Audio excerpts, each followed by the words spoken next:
Silence. Moteur.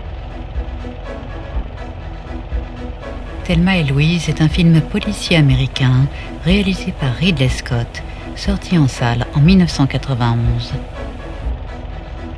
Thelma, la douce et soumise épouse, et Louise, une femme mature et à la tête bien sur les épaules, sont amies. Elles désirent échapper à l'ennui de leur vie en décidant de partir un week-end à la campagne. En chemin, elles descendent dans un bar qui organise une soirée dansante. Légèrement alcoolisée, Thelma, incarnée par la jolie Geena Davis, se fait aborder par un homme qui la séduit et la viole. Louise, jouée par la superbe Suzanne Sarandon, vient à la rescousse de son amie mais perd son sang-froid devant l'homme arrogant et provoquant. Le coup part et elle le tue. Thelma et Louise sont acculées à la nécessité de fuir au Mexique pour assurer leur liberté, car elles savent qu'elles n'obtiendront jamais gain de cause face aux gestes de Louise. Alors qu'elles tentent de gagner le Mexique, une longue poursuite s'engage entre les deux amies et la police à travers les paysages grandioses des États-Unis.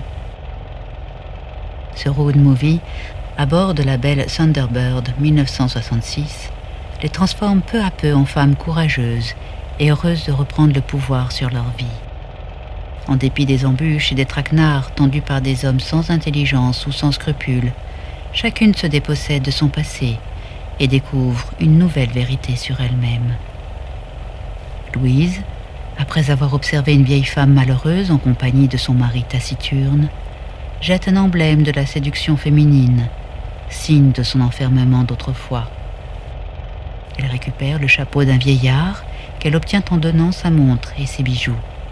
Thelma, après avoir envoyé sur les roses son mari au téléphone, quitte sa jolie robe blanche pour une casquette et une paire de Ray-Ban.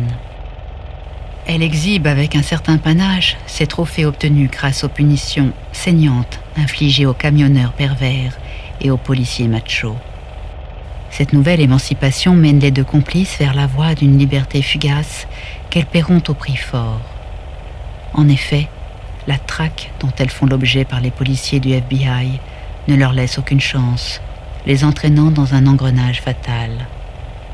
Seul un inspecteur, joué par Hervé Kettel en contre-emploi, semble désespéré face à l'enchaînement des actes qui conduira les deux femmes vers l'irréparable. Ce film reçut un accueil à la fois enthousiaste et polémique du public.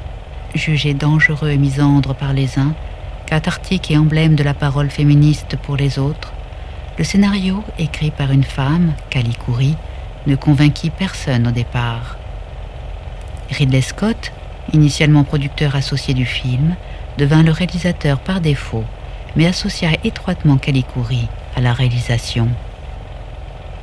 Si la société américaine machiste est abordée sans complaisance et parfois sans nuance, ce regard offre toutefois une prise de conscience aiguë et moderne du piège qui enferme les femmes dans un schéma manichéen viriliste, celui de la putain et de l'épouse.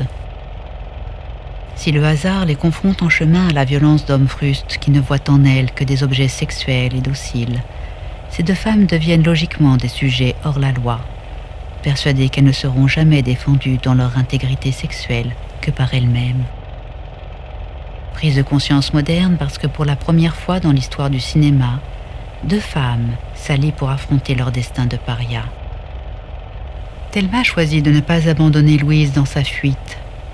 L'amitié se consolide entre les deux femmes, unies dans l'espoir de gagner une hypothétique liberté au-delà des frontières, quitte à passer par le maniement joyeux du revolver. L'alliance féminine est symbolisée dans la dernière scène du film par le baiser de la mort et du poing levé lors du plongeon dans le précipice. David Lynch reprendra ce thème de l'amitié féminine 10 ans plus tard dans le beau et ténébreux film Mulholland Drive.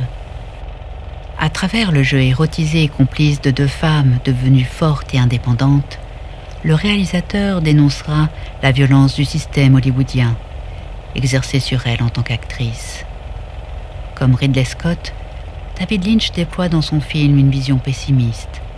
L'alliance entre ces deux femmes n'est que rêverie et de courte durée. L'emprise s'exercera toujours sur les femmes et sur les actrices, en particulier par les hommes qui possèdent l'argent et le pouvoir.